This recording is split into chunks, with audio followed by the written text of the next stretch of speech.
સંપૂર્ણ ન્યૂઝ આપણી આંગળીના ટેરવે ઇન્ટરનેટ ઉપર સંપૂર્ણ ન્યૂઝ જોવા લોગિન કરો www.youtube.com/સંપૂર્ણ ન્યૂઝ। જોઈએ સમાચાર વિગતવાર। પાલનપુર નજીક હાઈવે પર આવેલ એક હોટલમાં કામ કરતા બાળક મજૂરને સાથી નોકર સાથે ઝઘડો થતા મામલો પાલનપુર તાલુકા પોલીસ સ્ટેશનમાં પહોંચ્યો હતો। બાદમાં પોલીસે હોટલ માલિકને બોલાવી ઝઘડાની પતાવટ કરતા મામલો થાળે પડ્યો હતો। આ બનાવની વિગત એવી છે કે કાણોદર હાઈવે પર આવેલ એક હોટલમાં 14 વર્ષનો બાળ મજૂર ભૂપતભાઈ ગાનીભાઈ ગોહિલ રહે વાવ તે હોટલમાં 1300 રૂપિયાના પગારે નોકરી કરે છે। તેને આજ રોજ એ જ હોટલમાં કામ કરતા અન્ય સાથી નોકર સાથે કોઈ બાબતે ઝઘડો થતા મામલો પાલનપુર તાલુકા પોલીસ મથકે પહોંચ્યો હતો। બાદમાં એએસઆઈ અમૃતભાઈ તથા પોલીસ કોન્સ્ટેબલ સુરેશભાઈ સોલંકીએ તપાસ હાથ ધરીને હોટલ માલિકને બોલાવી ભૂપત નામના નોકરને 2 માસનો પગાર ચૂકવી દેવાનો હતો અને તકરારને થાળે પાડી હતી।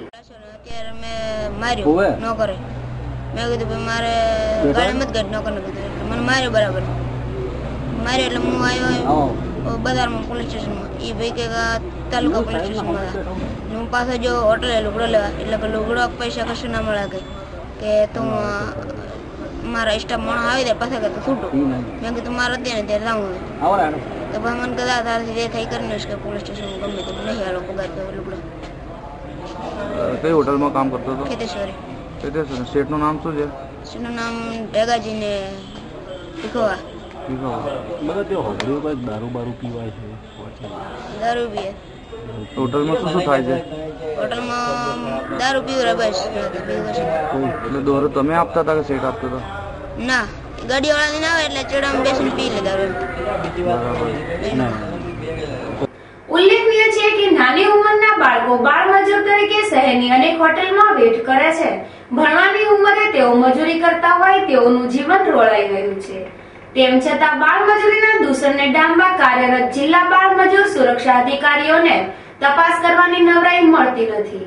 વળી પાલનપુર તાલુકા પોલીસે પણ આ બાળ મજૂર રાખવા બાબતે હોટલ માલિક સામે ગુનો નોંધવાને બદલે કેસની પતાવટ કરાવી બહાદુરી બતાવી દેતા આ કેસ ચર્ચાના ચકડોળે ચડેલ છે। આજે પાલનપુરમાં ઉનાળાની અસર વર્તાઈ હતી, જેને લઈ બપોરના સમયે શહેરમાં છન્નાટો જોવા મળ્યો હતો। આમ તો રવિવારના દિવસે વેપારીઓ પોતાના ધંધામાં રજા પાડતા હોય શહેરમાં રવિવારના દિવસે બંધ જોવા મળે છે। જે વચ્ચે છેલ્લા 1 સપ્તાહથી ઉનાળાએ પોતાનો મિજાજ બતાવતા બપોરના સમયે શહેરના રસ્તાઓ સુમસામ બની રહ્યા છે। જોકે આજે બપોરે સૂર્યનારાયણ માથે ચડતા જ આકાશમાંથી અગનગોળા વરસતા થઈ ગયા હતા। જોકે ઉનાળાની કાળઝાળ ગરમીથી બચવા લોકો બપોરના સમયે મકાનોમાં પુરાઈ રહેતા આજે શહેરની બજારમાં સન્નાટો જોવા મળ્યો હતો। છેલ્લા 1 સપ્તાહથી જિલ્લામાં ગરમીનો પ્રકોપ શરૂ થતા લોકો ગરમીથી બચવા અવનવા અખાત્રા અજમાવતા થઈ ગયા છે। જ્યારે બપોરના સમયે લોકો મકાનમાં પુરાઈ રહેતા વીજ મીટરો પણ તીવ્ર ગતિથી દોડતા થયા છે। આમ આજના રવિવારે પાલનપુરમાં ગરમીના પ્રકોપે બપોરના સમયે બજારો સુમસામ ભાસતા શહેરમાં જાણે કર્ફ્યુ લાગ્યો હોય તેવો નજારો સર્જાયો હતો। પાલનપુર સિવિલમાં એક નિર્દયી માતાએ તેના 2 માસૂમ જોડિયા બાળકોને ભગવાન ભરોસે છોડી દેતા તે નિર્દયી માતા પ્રત્યે લોકોએ ફિટકારની લાગણી વ્યક્ત કરી હતી। જાણવા મળતી માહિતી મુજબ પાલનપુર સિવિલ હોસ્પિટલમાં ટીબીની સારવાર અર્થે બાપુભાઈ નાથાભાઈ ભરતરે ઉંમર 45 વર્ષ રહે કપાસિયા તાલુકો અમીરગઢ ને તેની પત્ની કપિલાબહેન રહે ખેડા લાવેલ। વળી તેઓની સાથે 2 માસૂમ નાના જોડવા બાળકો પણ લાવવામાં આવેલ। પરંતુ નવાઈની વાત એ છે કે નિર્દયી માતા કપિલાબેને તે 2 જોડવા નાના બાળકોને ત્યાં જ ભગવાન ભરોસે છોડી દીધેલ અને ક્યાંક ફરાર થઈ ગઈ હતી। ત્યારબાદ ફરજ પરના તબીબ ડોક્ટર ભેદ્રુએ તે બંને જોડવા બાળકોને બાળવડમાં મૂકી પ્રાથમિક સારવાર આપી હતી અને તે પછી બંને માસૂમ દયા ઉપજે તેવા જોડવા નાના બાળકોને તેની દાદીને બોલાવી હવાલો સોંપી દીધો હતો। પરંતુ એક માતાએ તેના 2 બાળકોને સિવિલમાં ભગવાન ભરોસે છોડી નિષ્ઠુર વલણ કેમ અપનાવ્યું તેની ચર્ચા લોકોમાં થવા પામી હતી। ડીસા શહેરમાં 10 થી વધુ મકાનોમાં હાથફેરો કરનાર પાટણના તસ્કરે ચોરીનો મુદ્દામાલ પાટણના જ એક જ્વેલર્સને વેચાણથી આપ્યો હતો, જેથી પોલીસે તપાસ દરમિયાન ચોરીનો માલ ખરીદનાર પાટણના જ્વેલર્સ પાસેથી 82 ગ્રામ સોનું તેમજ 2 કિલો 565 ગ્રામ ચાંદી જપ્ત કરી જ્વેલર્સને કોર્ટમાં રજૂ કરતા કોર્ટે આ જ્વેલર્સને પાલનપુરની સબ જેલમાં મોકલવાનો આદેશ કર્યો હતો. ઘરફોડ ચોરીનો માસ્ટરમાઇન્ડ પાટણનો બિપિન ઉર્ફે બંકો અંબાલાલ પ્રજાપતિ રહે ખડા ખોટડીનો પાડો પાટણને પાલનપુર નજીકથી બાતમીના આધારે ઝડપી પાડ્યા બાદ પૂછપરછ કરતા તેને ડીસા સહિત અનેક શહેરોમાં ચોરી કર્યાની કબૂલાત કરી હતી. ચોરીનો મુદ્દામાં તેને પાટણ સોની બજારમાં આવેલ રિદ્ધિ સિટી કોમ્પ્લેક્સમાં આવેલ અલ્કેશ એસ નામવાળાના નામથી સોના ચાંદીના દાગીનાનો વ્યવસાય કરતા અલ્કેશ સુરેશભાઈ મોદીને વેચ્યો હતો.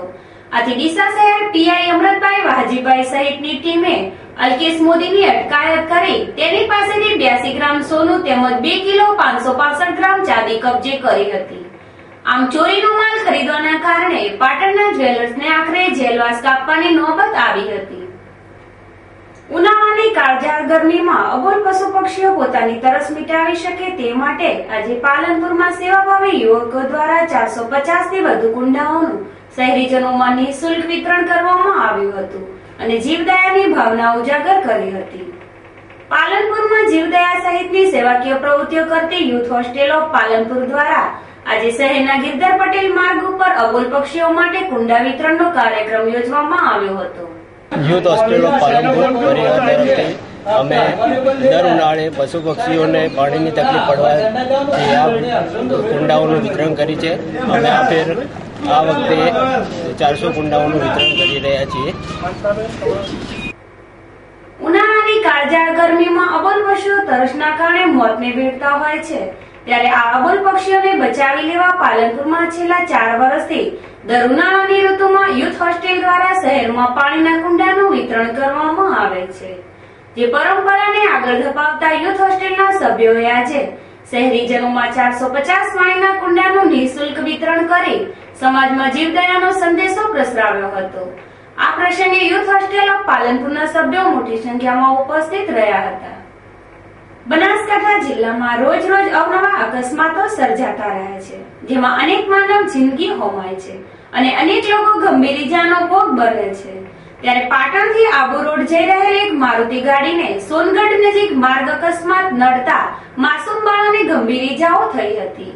આ અકસ્માતની પ્રાપ્ત વિગતો મુજબ પાટણથી આબુ રોડ જઈ રહેલા મારુતિ સવાર જીતુભાઈ ઠક્કર ઉંમર 45 વર્ષ, વર્ષાબેન જીતુભાઈ ઠક્કર ઉંમર 40 વર્ષ તથા ઉષામ જીતુભાઈ ઠક્કર ઉંમર 5 વર્ષ તમામ રહે પાટણ વાળાઓને મારુતિ સ્ટેરિંગ પરનો કાબુ ગુમાવી દેતા વાહન સ્લીપ ખાઈ જતા સોનગઢ નજીક ચોકડીમાં ઉતરી ગયેલ, જેમાં 5 વર્ષીય ઉષામને ગંભીર ઈજાઓ થવા પામી હતી, જ્યારે અન્ય 2 જણાને પણ નાની મોટી ઈજાઓ થઈ હતી. આ માર્ગ અકસ્માતમાં ઘાયલ 3 જણને પાલનપુર સિવિલ હોસ્પિટલમાં સારવાર અર્થે ખસેડવામાં આવેલ છે. ધાનેરાના શેરગઢ ગામ પાસેથી પોલીસે શુક્રવારે મોડી રાત્રે નંબર વગરની સ્કોર્પિયો ગાડીમાંથી ₹1,14,000 નો વિદેશી દારૂ ઝડપી પાડ્યો હતો, જેમાં ઝડપાયેલા એક શખ્સને જેલ હવાલે કરી ગુનો નોંધ્યો હતો. ધાનેરા પીઆઈએસએમ ગામેતીને બાતમી મળતા સ્ટાફ સાથે શેરગઢ ગામની સીમમાં નાકાબંધી કરતા ધરણોદર રોડ ઉપર આવતી નંબર વગરની સ્કોર્પિયો કેમ્પને ઉભી રાખવાની કોશિશ કરતા તેણે બગાડી મૂકી હતી, પરંતુ પોલીસે ગાડીનો પીછો કરીને આગળ નાકાબંધી કરાવીને તેને ઝડપી પાડી હતી. તેમાંથી બિયરની 1200 કરતા વધારે બોટલો મળી આવી હતી, જેથી ધાનેરા પોલીસે ગાડીના ચાલક નરપતસિંહ ડુંગરસિંહ રાજપૂતને ઝડપી લઈને ₹1,14,000 ના દારૂ તથા ગાડીની કિંમત ₹7,50,000, મોબાઈલ કિંમત ₹1,000, કુલ મળી ₹8,65,000 નો મુદ્દામાલ કબજે લીધો હતો. ડીસાની ચિમનલાલ હંસરાજ દોશી પ્રાથમિક શાળા ખાતે સમગ્ર બનાસકાંઠા જિલ્લામાં શિક્ષક તરીકે ફરજ બજાવતા પ્રજ્ઞાચક્ષુ શિક્ષક ભાઈ બહેનોના સંગીત સંમેલનનું આયોજન કરવામાં આવ્યું હતું. આ કાર્યક્રમમાં જિલ્લામાંથી 35 થી 40 જેટલા શિક્ષકો ઉપસ્થિત રહ્યા હતા. આ સમગ્ર કાર્યક્રમનું આયોજન રોજગાર અને બેરોજગાર પ્રજ્ઞાચક્ષુ ભાઈ બહેનો દ્વારા ચાલતા પ્રજ્ઞાચક્ષુ વિકલાંગ વિકાસ ટ્રસ્ટ દ્વારા કરવામાં આવ્યું હતું. આ કાર્યક્રમમાં સંગીત શિક્ષકોને જોડકણા બાલગીતની તૈયારી કરવામાં આવી હતી. સાથે સાથે શિક્ષકોને સંગીતની તાલીમ પણ આપવામાં આવી હતી. ડીસામાં સેવાકીય પ્રવૃત્તિઓ સાથે સમાજને મદદરૂપ બનતા આઝાદ યુવક મંડળ દ્વારા આજે ગરીબ દર્દીઓને સહયોગી બનવા રક્તદાન કેમ્પનું આયોજન કરવામાં આવ્યું હતું. જેમાં રક્તદાતાઓએ નિસ્વાર્થ ભાવે રક્તનું દાન કર્યું હતું. ડીસાના સાઈબાબા મંદિર ખાતે આજે શહેરના આઝાદ યુવક મંડળ દ્વારા ભણસાળી ટ્રસ્ટના સહયોગથી રક્તદાન કેમ્પ યોજવામાં આવ્યો હતો. આ પ્રસંગે શહેરના તબીબો, શિક્ષકો, વેપારીઓ, પ્રતિષ્ઠિત આગેવાનો સહિત રક્તદાતાઓ મોટી સંખ્યામાં ઉપસ્થિત રહી સમાજને મદદરૂપ બનવા માટે રક્તદાન કર્યું હતું. ડીસા ખાતે યોજાયેલ આ રક્તદાન કેમ્પને સફળ બનાવવા માટે આઝાદ યુવક મંડળના પ્રમુખ અનિલભાઈ ઠાકોર, મંત્રી યોગેશ ઠક્કર, ખજાનચી હર્ષદ શ્રીમાળી સહિત સભ્યોએ ભારે જહેમત ઉઠાવી હતી. ફરી એક નજર આજના મુખ્ય સમાચાર ઉપર. પાલનપુરમાં બાળમજૂરની તકરારનો મામલો પહોંચ્યો પોલીસ થાણે. પોલીસે બાળમજૂરના કેસમાં પતાવટ કરી દેતા સર્જાયા તર્ક વિતર્ક. ડીસા પોલીસના હાથે ઝડપાયેલ પાટણના જ્વેલર્સને ધકેલાયો સબ જેલમાં. પાટણના જ્વેલર્સ વિડાજોર પાસેથી ખરીદ્યો હતો ચોરીનો માલ. પાલનપુરમાં ઉનાળાની કાળઝાળ ગરમીમાં પક્ષીઓની તરસ છીપાવવા યુવાનોએ હાથ ધર્યો અભિયાન. યુથ હોસ્ટેલ ગ્રુપે 350 પાણીના કુંડાનું કર્યું વિતરણ. ડીસામાં ભણસાળી ટ્રસ્ટના સહયોગથી રક્તદાન કેમ્પ યોજાયો. આઝાદ ગ્રુપના રક્તદાન કેમ્પમાં રક્તદાતાઓએ કર્યું નિસ્વાર્થ ભાવે રક્તનું દાન. આ હતા અત્યાર સુધીના સમાચાર. વધુ સમાચાર સાથે ફરી મળીશું. નમસ્કાર.